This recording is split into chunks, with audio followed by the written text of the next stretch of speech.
Sometimes we forget why we're here. It's easy to fall off track. These help us remember. These battle scars don't look like they're faded, don't look like they're ever gone away. They ain't never gonna change. These battles. Growing up, I had a dream, something no one else could see. Tell me what it means when your faith is falling beneath your knees and you can't breathe. Everything you see reminds you of what you're not or something you won't be. You gotta take what you're given, that's how we live it. Don't be mad at the system, it's simply how we've existed. I hear a lot of people talking like they politicians and choose to be an accountant because it's safe in a business.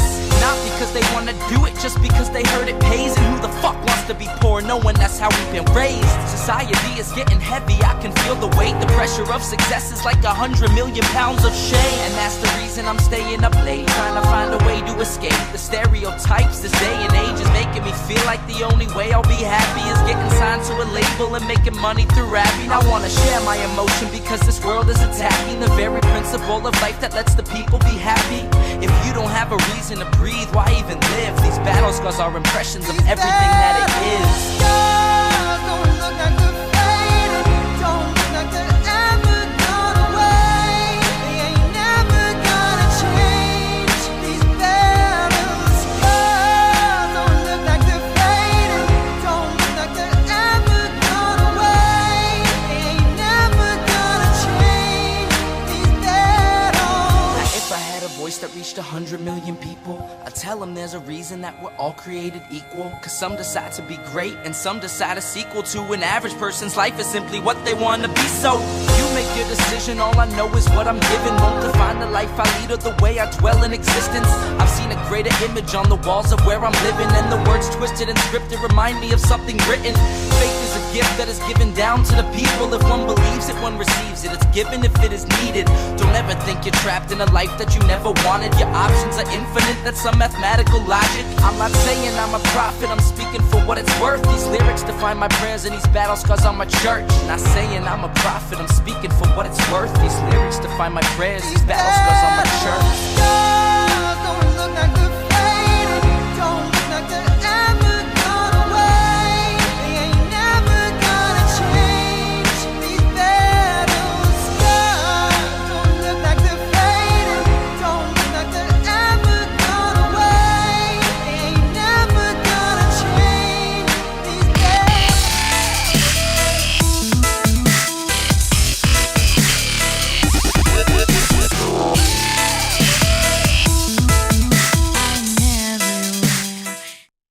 Well, hello everyone. How are you doing? Yes, we've got a double header tonight. A double feature creature, whatever. And yeah, we'll see if I'll be able to make it through because I am still extremely exhausted and I don't know what I did on the plane or whatever. I'm such an old lady. I'm going to start telling you about my operations in a minute.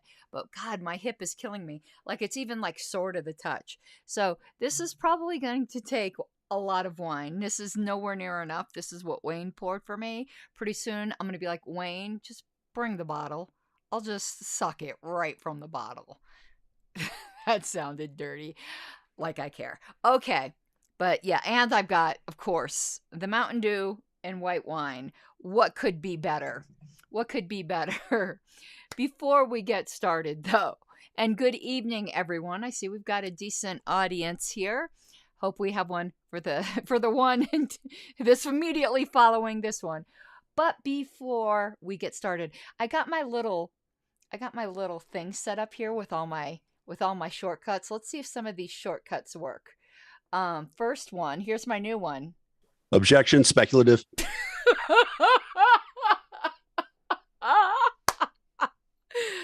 It worked. It worked. Oh God. Bitches. That's my favorite. All right. So, but before we get started, as you guys know, I do have a new sponsor. So let's be serious about my new sponsor. And that is, I got the logo right up there, Asteros, who does cybersecurity services. And basically, what they'll do is any kind of cyber threat assessment. And actually what they do sounds like a lot of fun to me. So basically you have people who are good at hacking, who are using their superpowers for good. So if you have an organization or a business, they will perform a mock cyber attack on your business to discover the hidden vulnerabilities before the bad guys do. And that could be very, very helpful. I'm like so tempted for them to try to like figure out how easy my passwords are, because I know they're it's not password 1234. It's not what it used to be, which is, you guys, this is an old joke, but those of you who are familiar with a former chair of the LPCO will laugh. It used to be J is a big fat statist forever. It's not that anymore. Sorry, Jay, you are a big fat statist forever, but that's not my password anymore. But I'd be very curious as to how easy my passwords are. They're probably terribly easy, but they do what they call, and I'm not going to make it dirty this time, penetration testing. Okay? So I'm going to read to you. He said it was stuffy ad copy, and he wants me to put my spin on it, but my spin tends to be not family friendly. Thank you, Trendlin, for the super chat.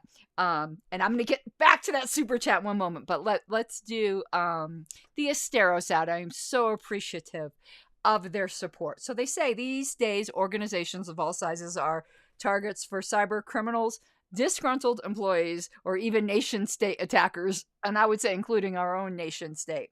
So they will perform cybersecurity services and provide you expert guidance to help you plug the holes. My God, no matter what I do, everything I say sounds filthy.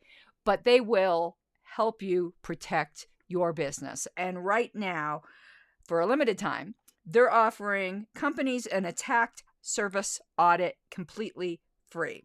So what they'll do is do a little mini attack on your business and probably scare the crap out of you at how vulnerable you can be, but they won't just scare you and leave. They will help you fix. They will help you fix your problems. And so to take advantage of this essential offer, please go to asteros.com/free. Now you'll notice it's pronounced a little different than you might think by the way it's spelled. So look at the spelling on my screen, which is ASTEROS.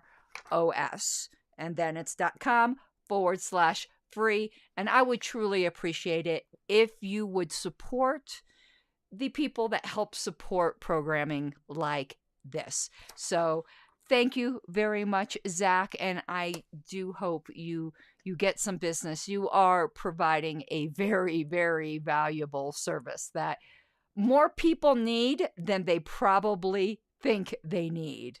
And now Paul Lynch is daring me to say, what's it again? Oh God, I'm never going to... It's not Worcester. I know it's not Worcester. You guys messed me up with that before. It's what is it again? Worcester? That's it, like the rooster. If any of you guys were in Via de Cristo, sings the rooster. I just gotta go, sings the wooster. like Elmer Fudd. Rooster like Elmer Fudd. Woosta. That's where we're that's it. We'll be talking about Woosta later. Right now, we're talking about Minnesota. And I'm going to give you a little bit of an overview of what I'm trying to do here with Minnesota and what I'm not trying to do here with Minnesota. Because I got some people super, super pissed off at me. Not that that's unusual. I want to turn a heater on, and will you let me know if you can hear it? I don't think you can because I've got a pretty good directional mic, but I am freezing. I said mic, and mic shows up. If you can hear it, I'll turn it off. But if you can't hear it, let me know if you can hear this. Can you hear that? It's loud to me, but can you hear it? Because if you can't, I'm keeping it on because I'm freezing my tail off in here. Because I have to turn the heater off so you don't hear the big heater.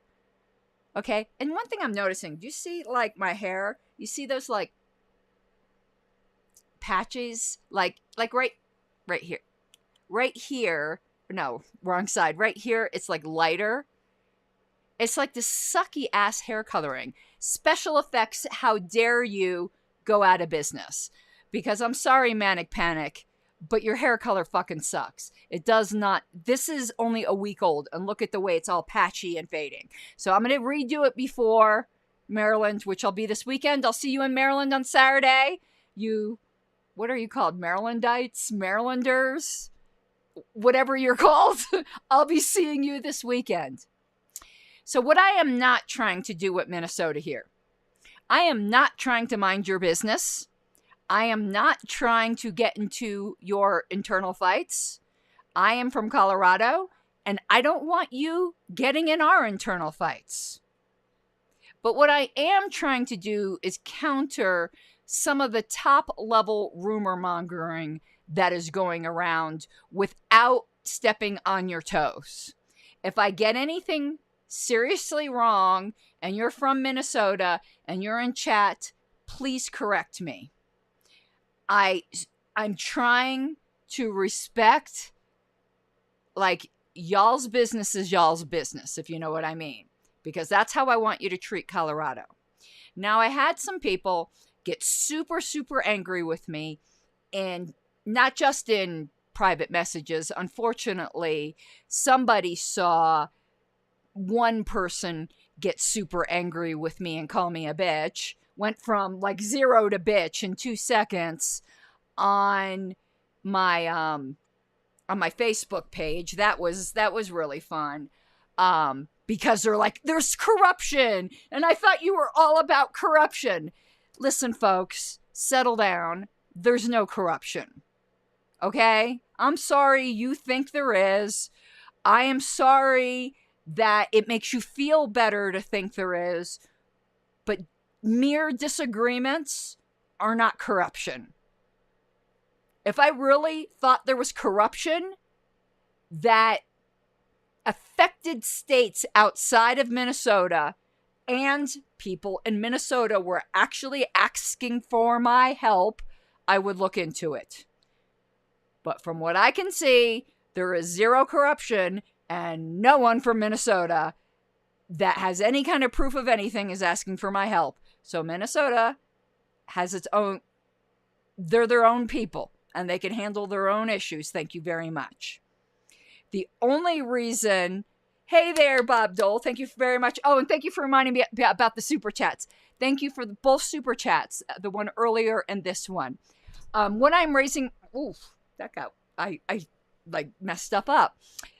That super chats right now do all go to my campaign fund, and what I'm raising money for is Reno supplies and a mailer. And I'm doing pretty good with super chats this month. I'm very much hoping by the 20th, which is when YouTube pays out, that I will have enough to send out a mailer. That I'm very open with my goals and how I spend my donation money. Okay, so where was I? Where was I at? The only reason I'm even commenting, there's two reasons I'm commenting on this. One, I was sitting at the Louisiana convention, which was wonderful, eating my lunch, when all of a sudden I get a panicked phone call from a Mises Caucus member. And this Mises Caucus member filled me in on what was going on. And they were very distraught about what was going on. And they said, please look at our bylaws and see if we have a way out of this.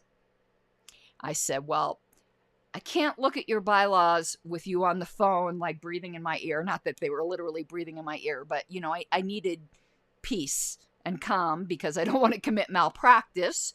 And I said, plus, Richard Brown is here, who's Nationals parliamentarian. I'd like to have him take a quick look at your bylaws too. I'll get back with you in a few minutes. And the situation they described to me at what happened was that they had some weird bylaw in which they used RCV voting but required a 2/3 vote, and a very small number of people by voting NOTA were able to scuttle the entire election so that no governor candidate was nominated. And because of that, a very popular and Mises-supported chair, Chris Holbrook, who I've known for a long time, is a wonderful man. resigned, which upset me deeply because I like Chris.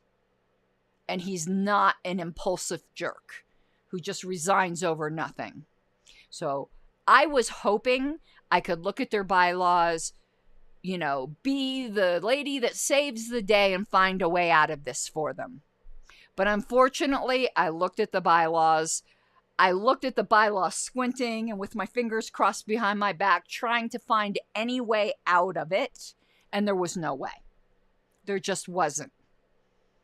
So I called them back and let them know that. And it turns out, even though I was only talking personally with one Mises Caucus member, there were multiple Mises Caucus members who were behind the request to call me. So immediately when the narrative came out that this was some Mises conspiracy not to elect a governor candidate, I knew that was a lie. I knew that was a lie because I knew something that the liars on Twitter, that the liars on Twitter were saying were false because they didn't know about that phone call to me. They didn't know that I was called in the middle of it by Mises people who were very upset by what was going on. So, Nick Sarwark's narrative, because I will name names here, that this is just another example of Mises Caucus people not wanting to run candidates, even though they've given more money to candidates than any other caucus, was an outright lie. Because they, at least some of them, called me panicked, trying to find a way to undo this and keep Chris Holbrook. So right then, I was brought into this only for the bylaws question. So I knew what Nick was saying, and others, it wasn't just him, was a lie. Because the narrative that was being spun was that not only did the Mises Caucus not want to run candidates, they wanted to make sure that they didn't run anyone against the Republican candidate in that race, because that Republican candidate was allegedly, I don't know anything about Minnesota, so that's why I'm saying allegedly on all of this, because I'm not speaking from personal facts, was good about lockdowns. And why should we, this is the quote, why should we run a Libertarian candidate against a Liberty Republican? That was the narrative that was being spun. And there may very well be some Mises members who believe that in Minnesota. You want to know what? There are Libertarian Party people who believe that throughout the party and throughout caucuses and always have. And it doesn't always have to be a Liberty Republican. It can be a Liberty Democrat. There are such things. For instance, on war, Tulsi Gabbard is a Liberty Democrat, at least on that issue. That has been a battle that this party has been fighting for 50 years and will fight for another 50 years. I am sure there are Mises Caucus people who believe that, just like I know there were Pragmatist Caucus people who believe that, because they were saying it about Justin Amash, and it's funny how conveniently Nick Sarwark forgets this. Before it was decided whether or not, before he switched parties, before it was known he wasn't going to be rerunning for election, a lot of people were saying we should never run a Libertarian against Justin Amash. There are people today from all sides of the ideological aisles who think we shouldn't run someone against Thomas Massie. Me, you want to know my opinion? We run somebody against everybody. That's always been my opinion. Always. People disagree on this. It doesn't make them evil. It doesn't mean they're trying to turn the party over to the Republicans. What it means is that we have a disagreement on the best way to achieve liberty. That's all that means.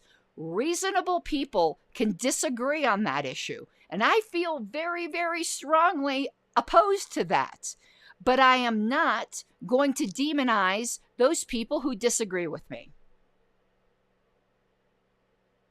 Now, what's ironic, which we'll get into when we get into the Massachusetts video later today, is that Nick's allies are doing the damn same thing. The hypocrisy is rich. But that is not, in fact, what happened.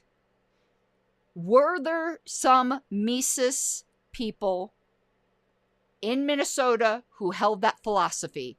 Probably, as I'm sure there were non-Mises people in Minnesota that held that philosophy, because this has been an ongoing battle. This is not a Mises battle.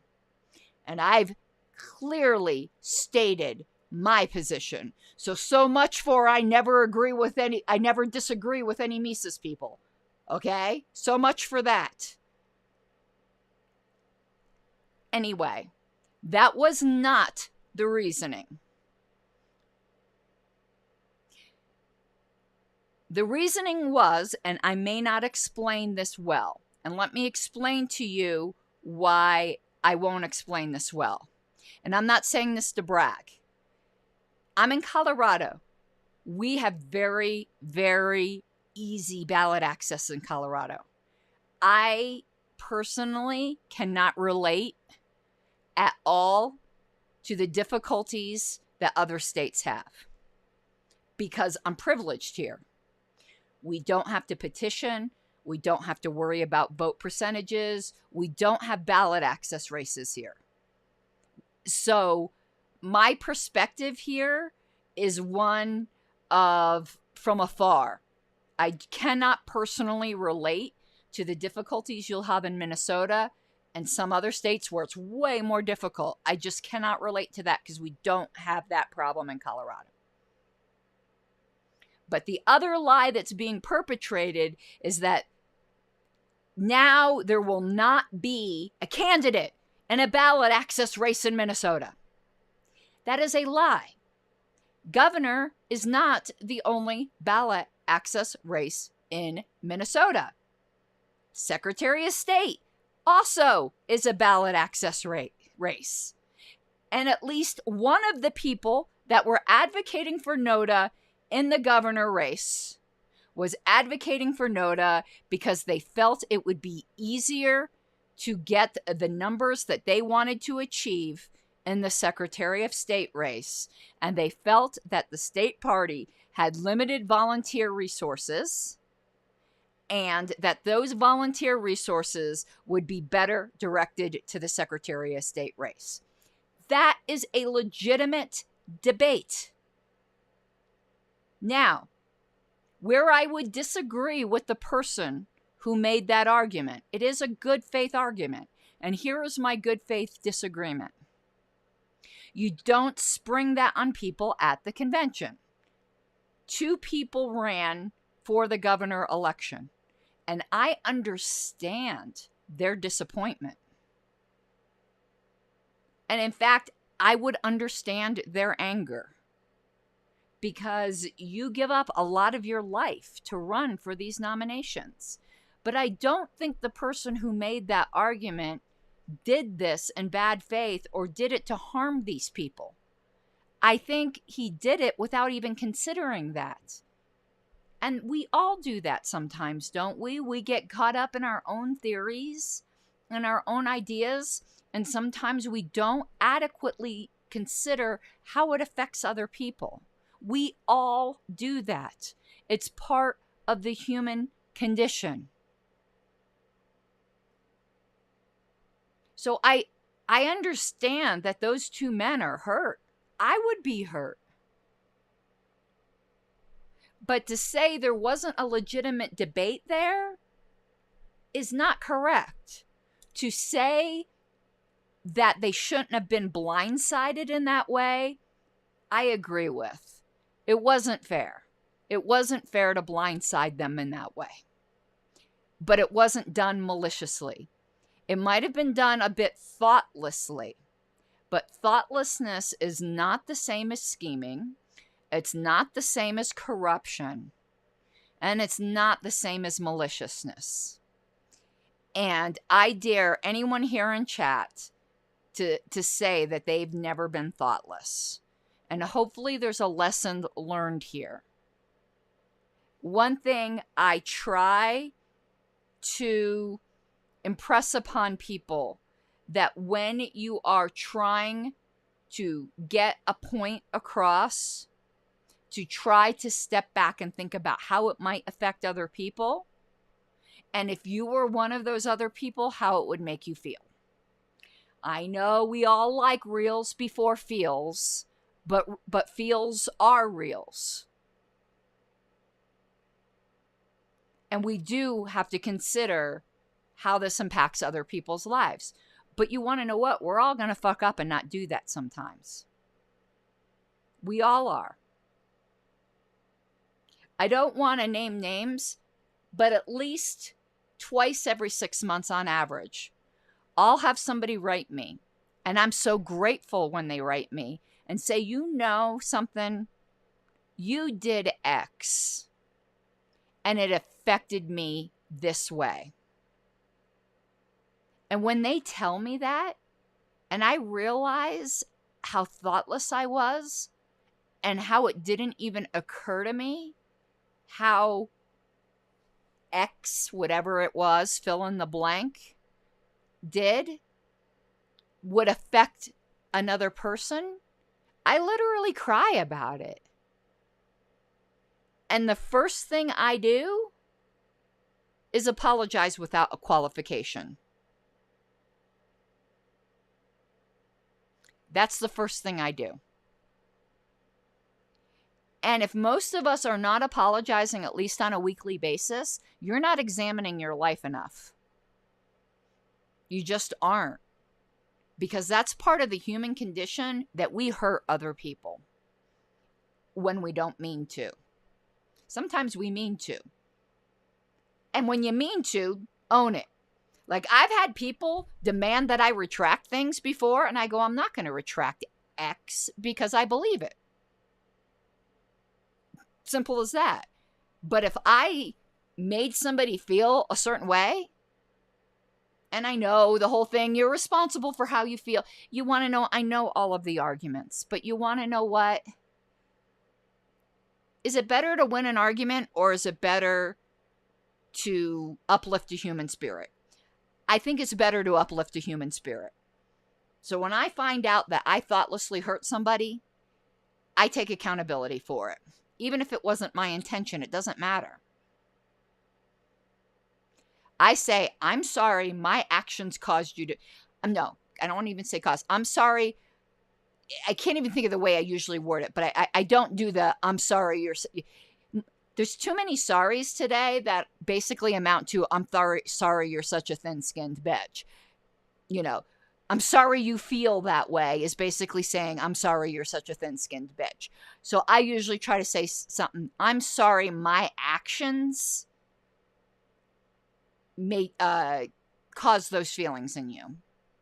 And take some accountability. But anyway, that's going a bit far. You know, a bit far afield of what we were talking about. All I'm saying is I understand there are hurt feelings. And a lot of those hurt feelings are probably very valid. And there's probably people that need to go out and have beers with people and make up. But the way this is being exploited by outsiders, and by outsiders, I mean people like Nick Sarwark, to advance this Mises is evil and they don't want to run candidates and the Republicans in disguise, is just an outright lie. I don't think anybody who was involved in whatever happened in Massachusetts and Minnesota, 2 M words, think everything was done perfectly. I love what Kara Schultz told me about this. And the fact that she quit the party, she didn't quit the National Party, she did quit the state party. And I hope soon she will come back.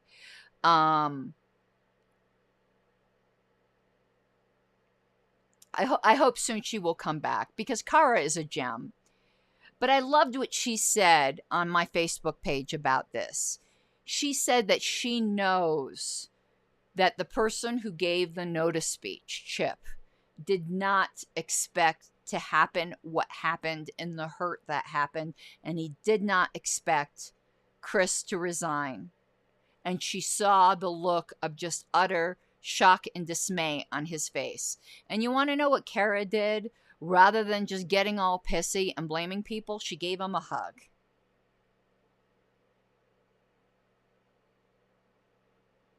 And you want to know what he said to her? I needed that hug.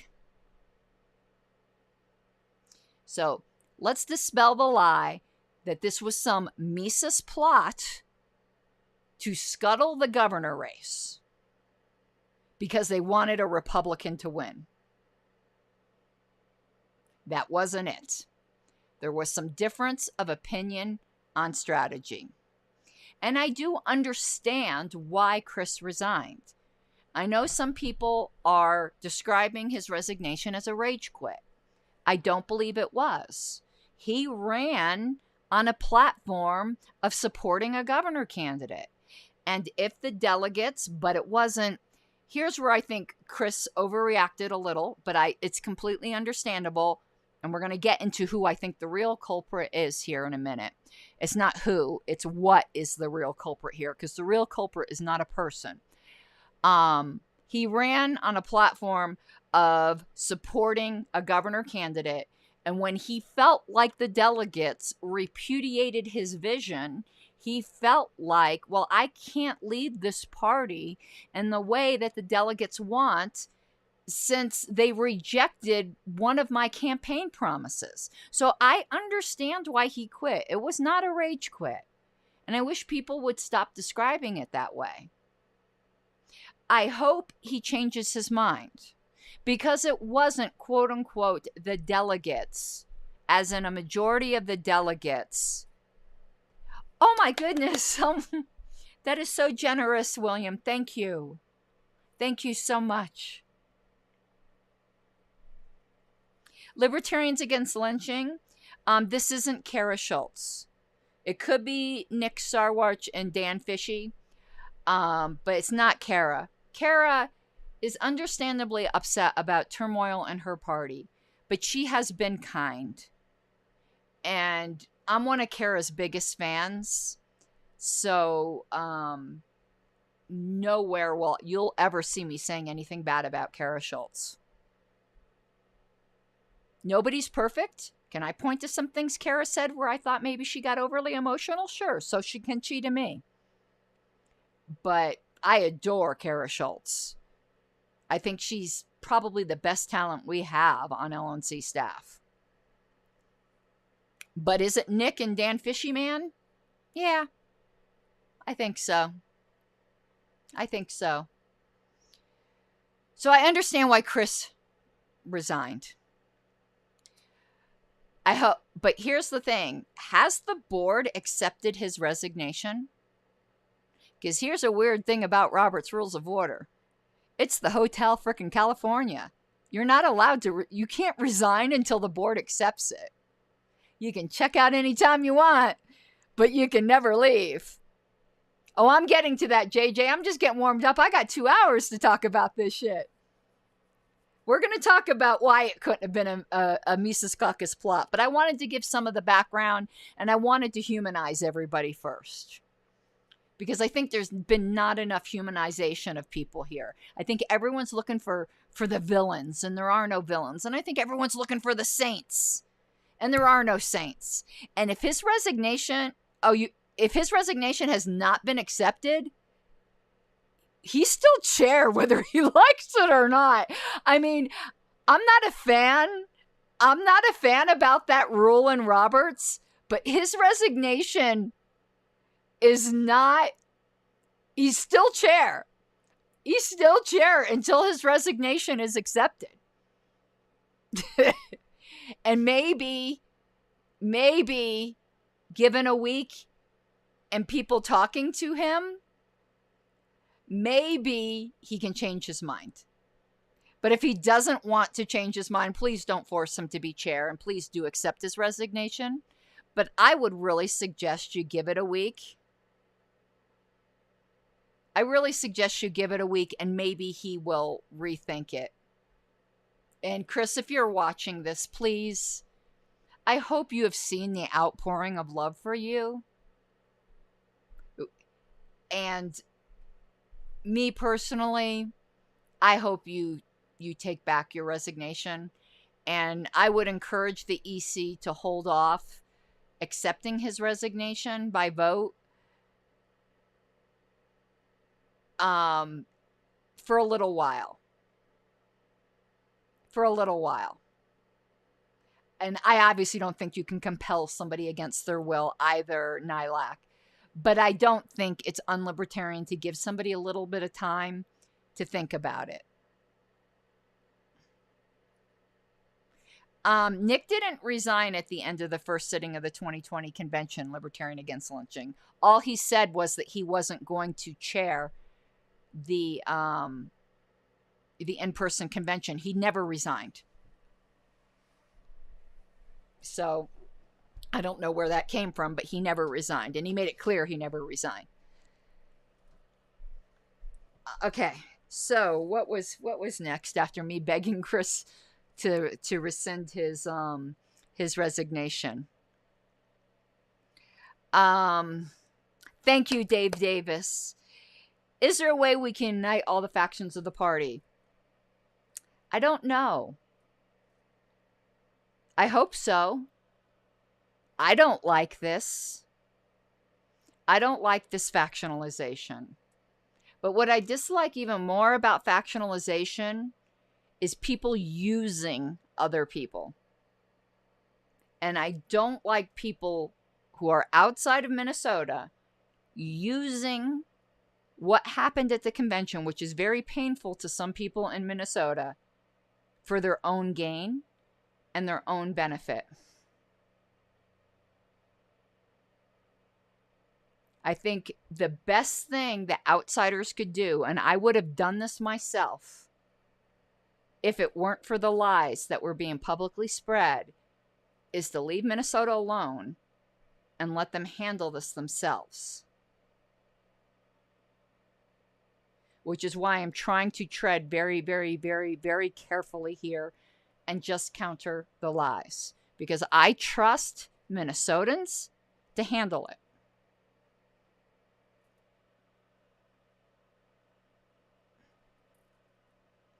Oh, I didn't look at your bylaws 5.8 and 5.9. I'll look at that. I'm curious about that. The only bylaws that I looked at were your bylaws that had to do with nominations. Now, here's another lie. Another lie is that now you guys won't have a governor candidate. That is not true. The board can nominate a governor candidate should it choose to do so. But it cannot nominate either of the two gentlemen who were, quote unquote, rejected by the convention. Those two are disqualified, but the board can nominate. Right, that was Section 8. I'll look at 5.8 and 5.9, though. Nobody had asked me to do that. And my pet peeve is your frickin' bylaws are accordion on your website. Please get rid of accordion bylaws. Have it be one full document that someone can scroll down and doesn't have to click titles to open up. Oh my God, you guys have always done that. Your platform does it too. And it drives me batshit. Oh, now that I'm glad I got that off my chest. I hate those. A lot of websites do that, but Minnesota, you guys have always done that. And you want to know how I know your platform does that? Because when I was rewriting Colorado's platform, I was reading through the platforms and printing them out of all of the states. And when I had to print out y'all's, I had to click, print, click, print, click, print. But let me tell you, I haven't read your platform lately, so I don't know if you've changed it recently. But at the time I redid the Colorado platform, I ranked I ranked the platforms in the country, and even they've since deleted it, so we're not even going to talk about that. But at the time, I said California's platform was the best. But you want to know who I thought was the second best? Minnesota. Third, Florida.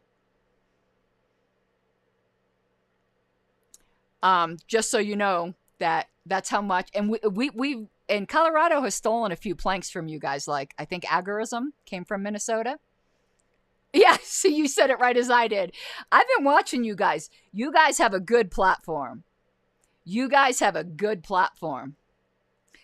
Chuck's right. That would be a good stream content. The platform tier list. I at the time in 2016, I ranked Minnesota number 2.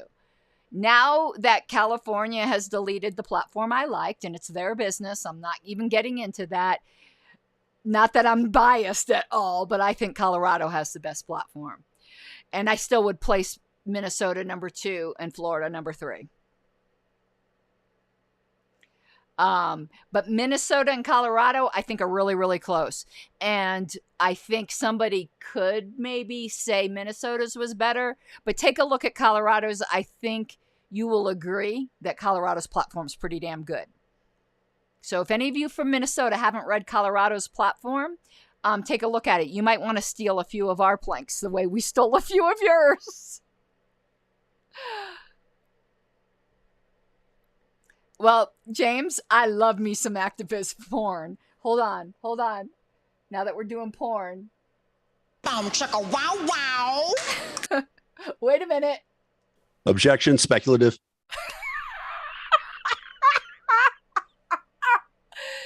Chuck, do you love me?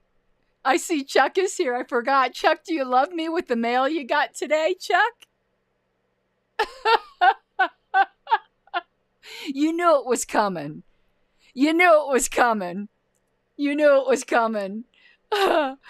But the JC is working for their zero money. But Chuck, I beg you, please break your record of 0 for 100. Please. I pray to all the libertarian gods. Yeah, and I knew the JC would schedule a hearing as quickly as possible. Even though we put in expedited, but we trusted you guys would do that as quickly as possible. In my opinion, obviously, this appeal, we're going to talk about it more. So hang on. I'm not going to get into Massachusetts right now. Thank you very much for the super chat, Paul. Massachusetts is next. I'm keeping track on the time. So, what then is the culprit in Minnesota? But before I get there, JJ's going to kill me before I get to this. So,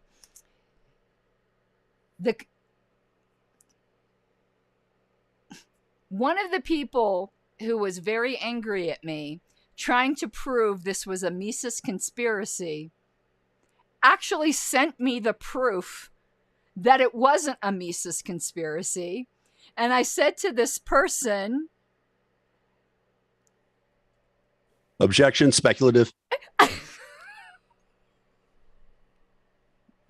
I said to this person, you realize what you just sent me disproves that this was a Mises conspiracy. And it was one of those conversations that no matter what was said, it was proof. You know, it's like someone denying they're a Fed and you going, well, that's what a Fed would say, you know? So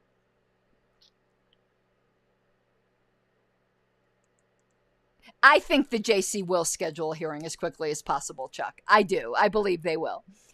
But I got you. I understand what you're saying. You weren't making a promise. You were just saying your opinion.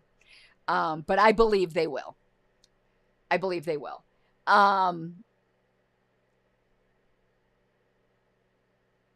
So let me show you, and I'm not going to show you what this guy sent me because he then posted it publicly. So I want to show you how the story changed a little bit. But basically, this is what it comes down to. Let me just pull up the screenshot here. And I normally wouldn't share this screenshot because apparently it's a screenshot of a private internal Mises discussion, but this guy already posted it publicly, so it's already out.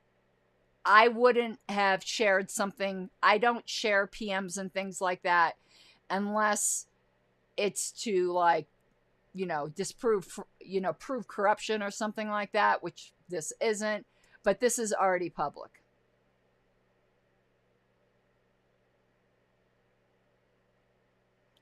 And this was shared to me by many, many, many, many people. So let me put this up on the screen.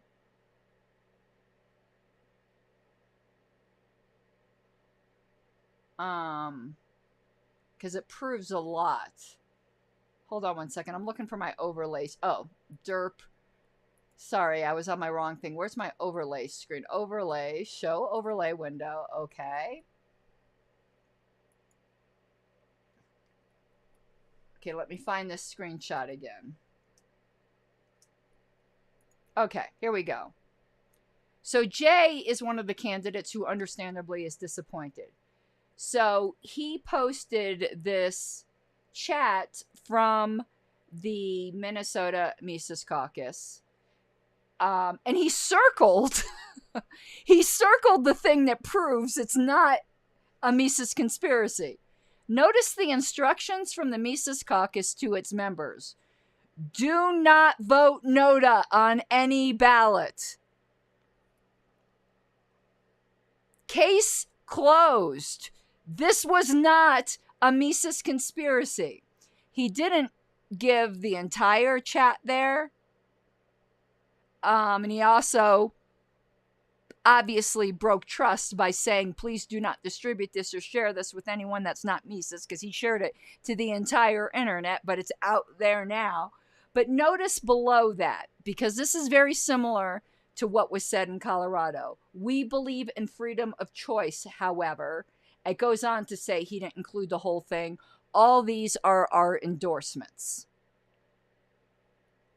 It might be an email. I'm not sure what it is. I'm not part of Minnesota. All I know is it was internal and not meant to be shared with the world, but he decided to share it with the world because he somehow thought it proved something. So if you read what he says up here, look what I found in my Mises pre-convention materials. Looks like people who chose to not only vote NOTA, but push it as a solution, quote, secretly, were going against Mises policy. So in other words, Jay, this was not a Mises conspiracy, which is exactly why I was blindsided by their attack.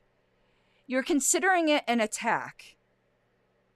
I'm sorry you're considering it that way. It was just simply people who disagreed with strategy. But you just proved this was not a Mises conspiracy. Time for the Mises Caucus to investigate and hold these individuals accountable. Okay, now this is what I want to talk about. So,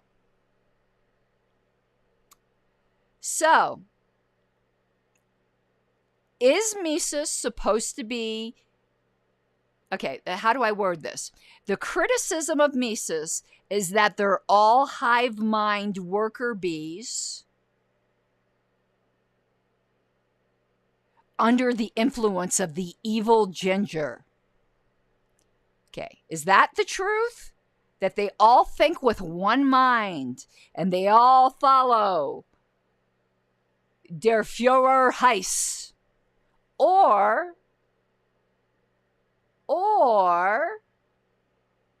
do some of them, at least, have their own minds and decide to make up their own opinions? You can't have it both ways. That is why that email, Heiss. I call Heiss. I mess with Heiss and call him our ginger Jesus. He's our ginger Jesus.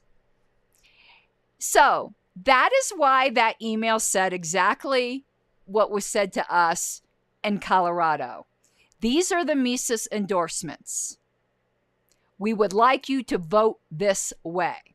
However, you have your own conscience. Just like that email said, however, we believe in freedom of choice. What Jay is asking is that the several individuals who decided to go against the instructions of the caucus should be punished for it. You can't have it both ways. You can't complain and allege that Mises is a hive mind and then turn around and say dissenters within the Mises caucus need to be punished.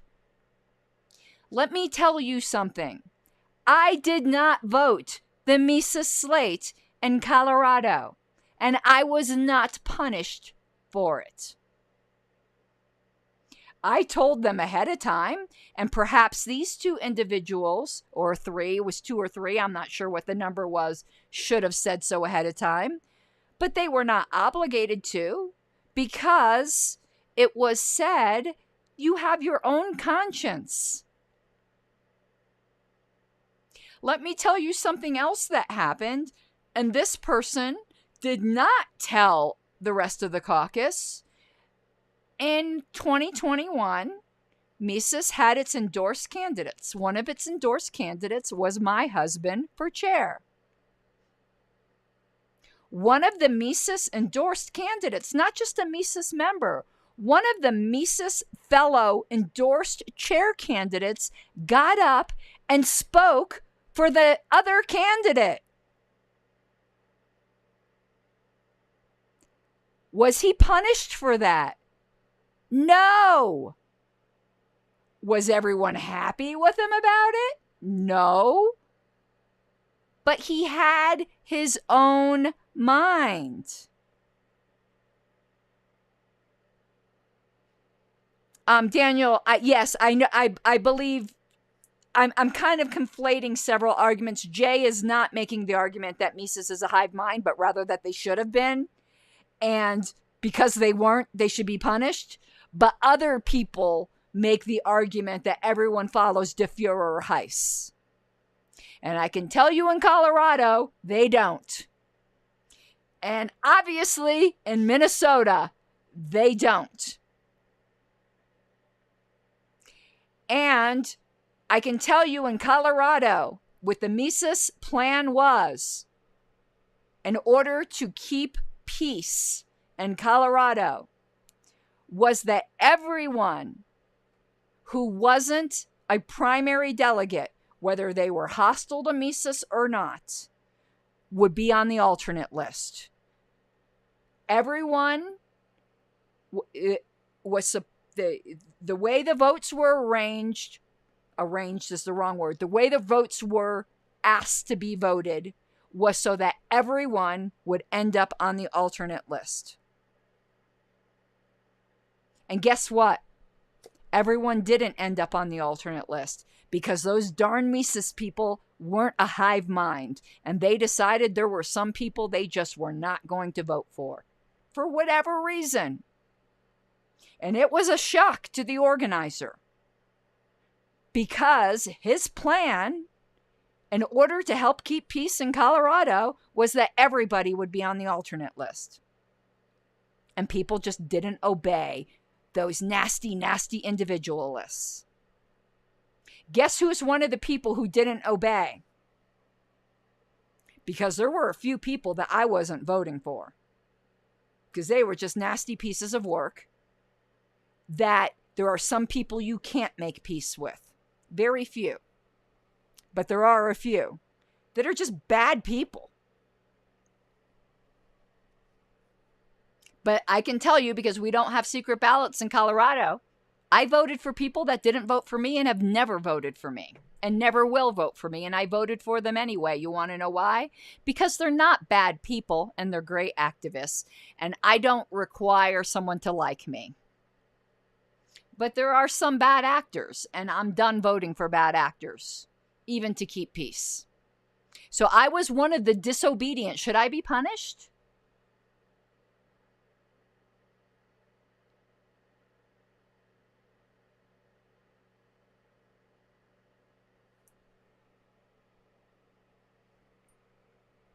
Well, I guess I lost Jay's vote, Bob Dole.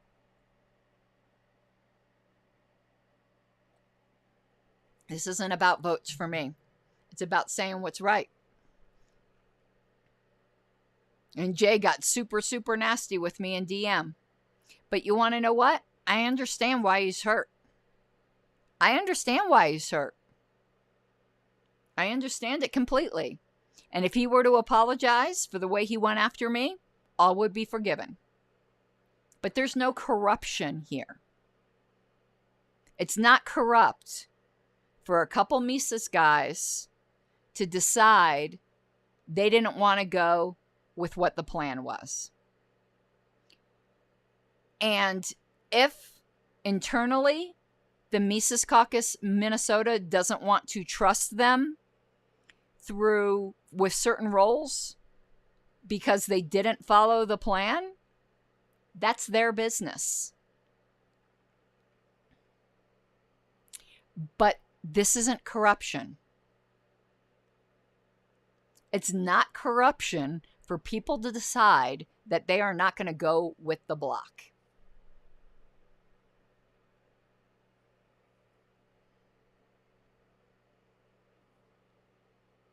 But they may face repercussions for that later. They might not be trusted in a leadership position. That's Minnesota's business. That's not my business. I disagreed with the NOTA idea, but you want to know what? People disagree. And it doesn't make people bad people. But what was also said, and here's where things get crazy.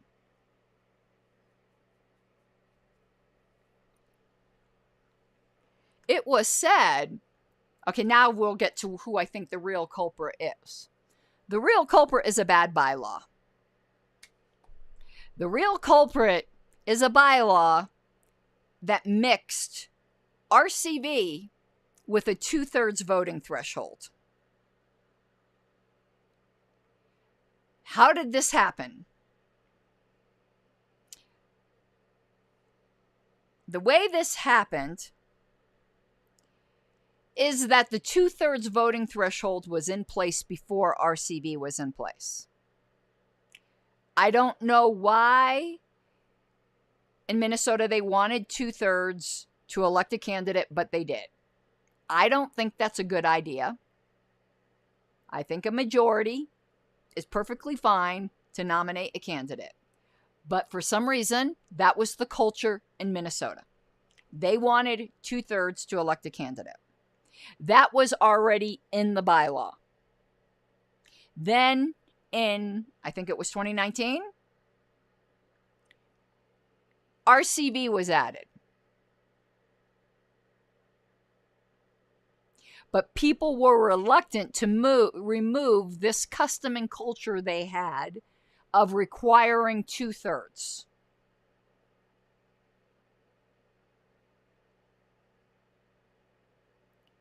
Two-thirds and RCV are fundamentally incompatible.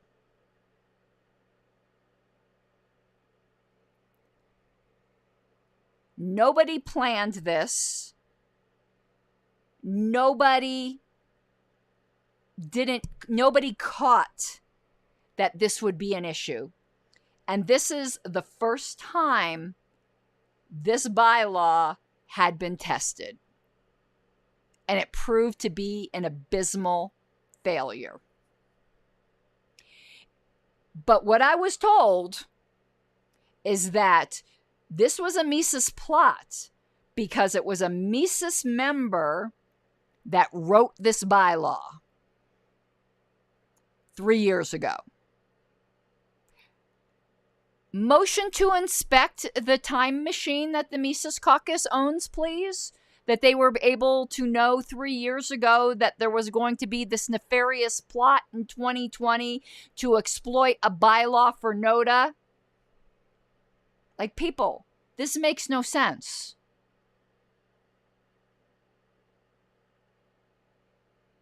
This makes absolutely no sense whatsoever. that somebody from Mises, when Mises didn't even hardly exist 3 years ago, they did, but not in the force that they have now, okay? That 3 years ago, boy, this is like 5D chess. I'm going to write this bylaw, and then I'm going to endorse RCV, and then I'm going to use it to hatch this Mises plot so that we don't run somebody for governor, because I happen to be able to see the future to know that there's going to be a Republican governor who was good on lockdowns when we didn't even know that there was going to be lockdowns. Oh, I'm not supposed to talk about the Mises time machine. I'm so sorry. It's like Fight Club. But this is how ridiculous things have gotten.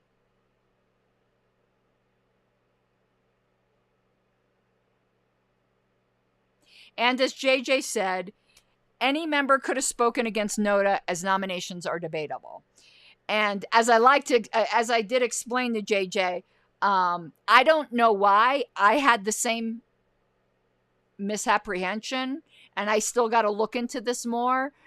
I know it's culture or a common belief in the party that all nominations are not that nominations just aren't debatable, that you're not allowed to speak against a nomination. Though I understand JJ's point that NOTA isn't really a person, so you can speak against them all you want. You could even say bad things about NOTA, I suppose, because they're not really a person.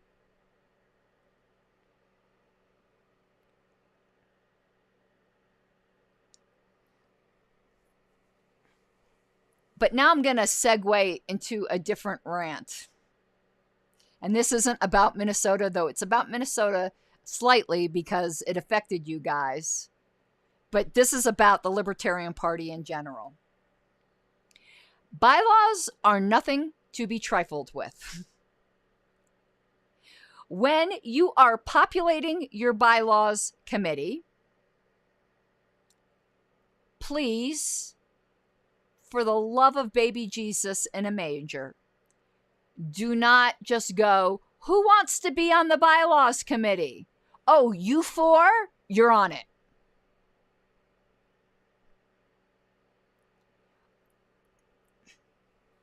Your bylaws committees need to be made up of, at least partially, because there's nothing wrong with training new people who have no experience, people who know what the fuck they are doing with bylaws. It is a very, very specific skill set.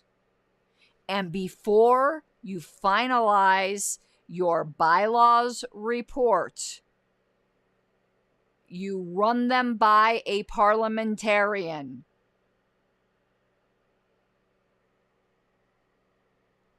And as JJ pointed out, if you don't have one that will volunteer their time, it is not that expensive to have a parliamentarian look at your proposed changes. It would be under $500. And it is money well worth it not to fuck up your party. Most of the problems we have seen this year, Delaware, Vermont, Massachusetts, to a lesser extent, and other ones that are still out there that I've seen that have horrified me, are because people fucked up their bylaws. And it wasn't on purpose. It was from well-meaning people. It was from well-meaning people who just wanted to volunteer, but they weren't qualified. Would you allow anyone who just volunteered to write your will that would affect your children? If not, please don't just pick the first 4 people or whatever it might be who volunteer to be on bylaws. Make it a mixture of people who know what they're doing and new people that the people who know what they're doing can train. And hire a parliamentarian at the end to take a look at them. I have volunteered my services for free to do so if I have the time. And if your state laws aren't so complicated where I don't feel like the laws affect your bylaws so much, because I would never accept an assignment I didn't feel I was qualified for. I'm ethically bound not to. So I'm throwing that out there for next year. If I have time. And I know another parliamentarian who's also volunteering her time. And she's actually more qualified than I am. She's a PRP. I'm just an RP, and I'm barely an RP. You can still smell the new RP smell on me. She's been a PRP forever. There are 2 of us who have volunteered to look over your changes. And if you're ever going to be changing a voting system, like adding RCV, please, not just a parliamentarian, ask somebody who's an expert in RCV if you worded it right, or if you've done something that's just going to screw things up. Now, with me, I'm not an expert in RCV, but I'm more knowledgeable in RCV than the average bear because I'm involved with RCV Colorado. I'm an advocate for RCV. The minute I read that bylaw when I got the phone call and I saw RCV and I saw 2/3, please don't be offended. Anyone in the room who wrote this bylaw, please don't be offended. But the first thought that entered my mind was, tell me you know nothing about RCV without telling me you know nothing about RCV. Because you don't put 2/3 in with RCV. You just don't.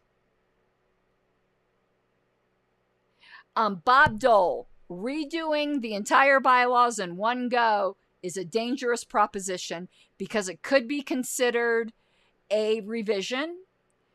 And I'll talk with you offline as to why a revision is very, very dangerous. I know this intimately. It depends on how extensive the changes your bylaws need. If your bylaws do not need many changes, then you're fine. But if you need a lot of changes, it will be considered a revision, and you don't want that. There are ways around that I can help you with.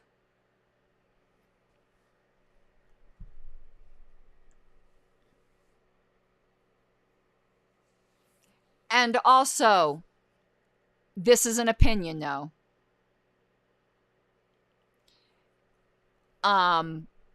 This isn't like a parliamentary thing. It's not an RCV thing. This is just a Libertarian Party member opinion thing.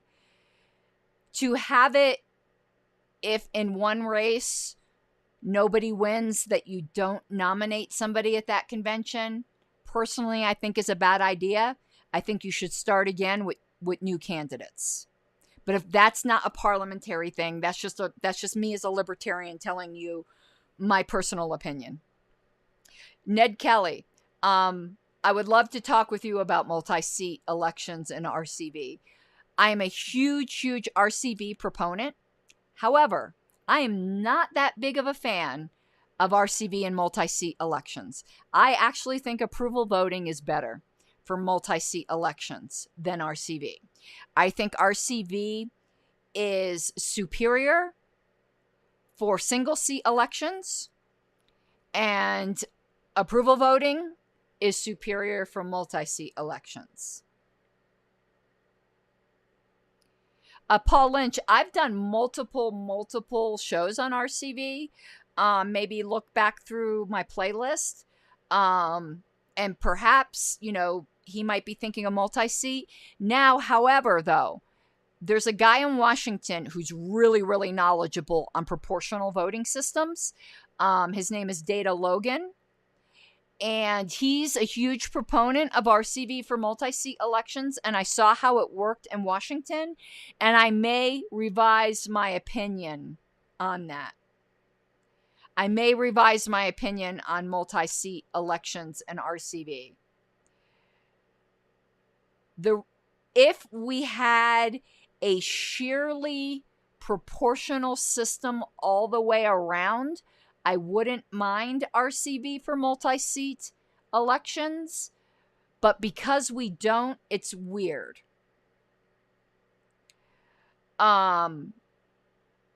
It's very difficult to explain as well.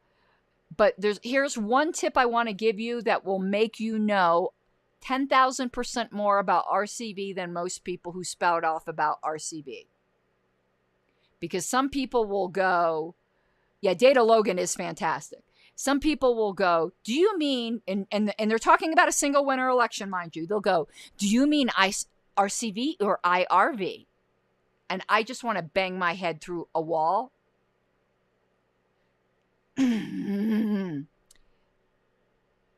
RCV is a general term. IRV is just RCV in a single winner election. They are not two different things. It's like saying a poodle is different from a dog. A dog is a general term, with a poodle being a specific type of dog. IRV is just RCV for single winner elections. IRV stands for instant runoff voting. That is what happens in single winner elections. You may also hear the term STV. STV stands for single transferable vote. STV is RCV for multi-winner elections. If you master those three terms, you will know more about RCV than most people who pretend to.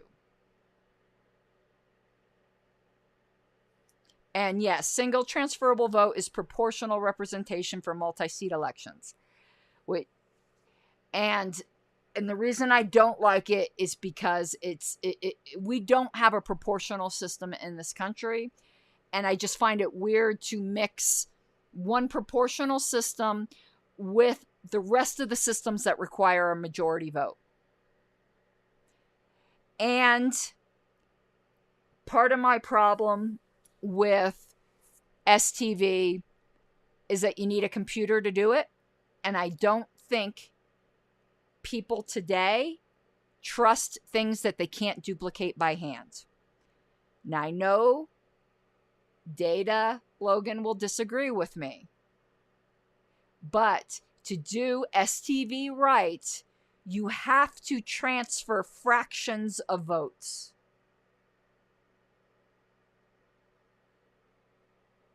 It's not like IRV where you transfer whole votes. In STV, you have to transfer fractions of votes. And I know when you do it by hand, you cheat and you do it this way and that way. And I'm not, that's why I'm not a fan. It's very difficult for the average person to understand. And if the average person can't reproduce it on paper, they will not trust it. That's my biggest complaint about STV. Of course, in Colorado, we have very, very few multi-seat races. Most of our races are, they're called Chuck Moultons.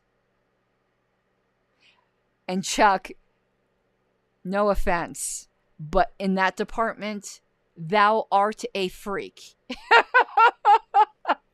Let your freak flag fly, Chuck. But in that department, thou art a freak.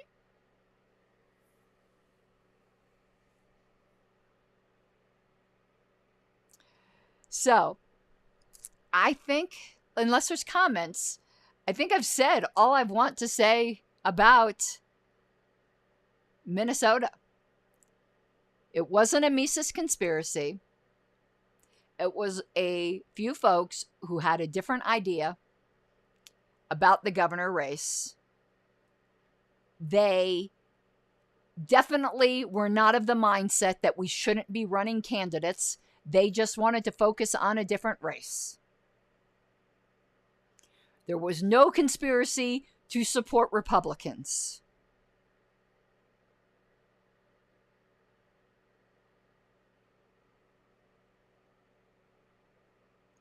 There were, unfortunately, hurt feelings. And I think those hurt feelings are perfectly understandable.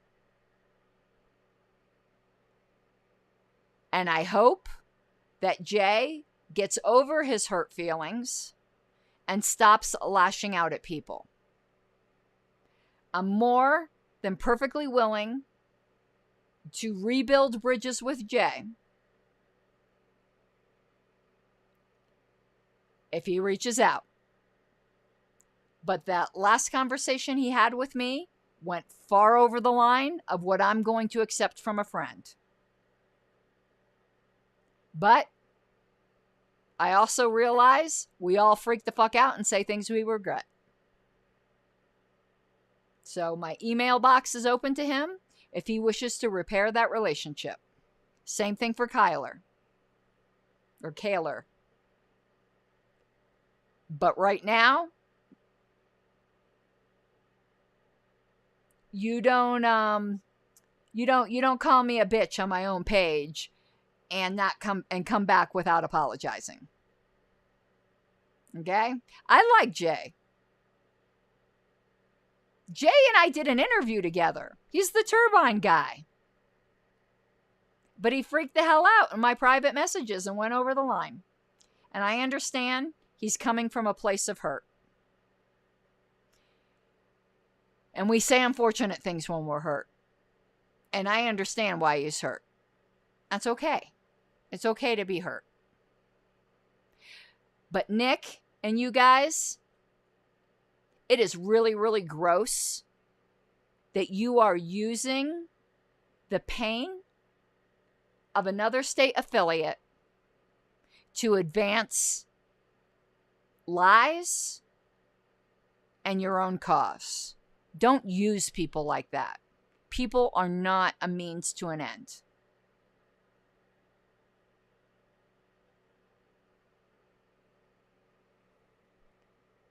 And now that I've said all of that, I am butting the hell out of Minnesota's business because it's y'all's business. There ain't no corruption here. There's just people who disagree. And I think all of you are more than capable of working it out and coming out better. Because Minnesota's always been a great party. Minnesota's never been a problem child, and I don't expect Minnesota to become a problem child. Y'all are too nice to be problem child. Minnesota nice is a thing. So let's all just be Minnesota nice and, get past this. And I'm really sorry I couldn't have been there. I really wanted to be there with you guys. So I do hope you have an awesome night. I thank you so much for the super chats this evening. I thank you for all the Minnesota participation in here. Hold on. Objection, speculative. That's never going to get old. And I will see you guys in about 45 minutes from Massachusetts, which will not be as pleasant as this one. I'm going to go eat some dinner, but the offer is open. I got my RP certification so that I could offer services to affiliates free of charge. I do not charge libertarians. I will charge the fuck out of some Republicans, but I will not charge libertarians. Sometimes, though, I may need to turn down requests for assistance because ethically, if I don't think I have the time or the skill, I have to. But if I have the time and I have the skill, I will help you. And if I have neither, I will try to find someone else to help you, though I can't always guarantee it. Because the other gal I know, she's very busy too. But I've helped a lot of affiliates so far, and I would be more than glad to continue doing so. That is why I got the certification. Because I don't have a lot of money right now, but I want to give to the party. So I can't give money, but what I can give is my skills. And I give freely of that. All right, everyone, you have an awesome night. And I just updated my sponsor list. If I got your name spelled wrong or I got you in the wrong place, please let me know. Because I do have dyslexia, and sometimes the letters get a little wonky. Much love. Bye-bye.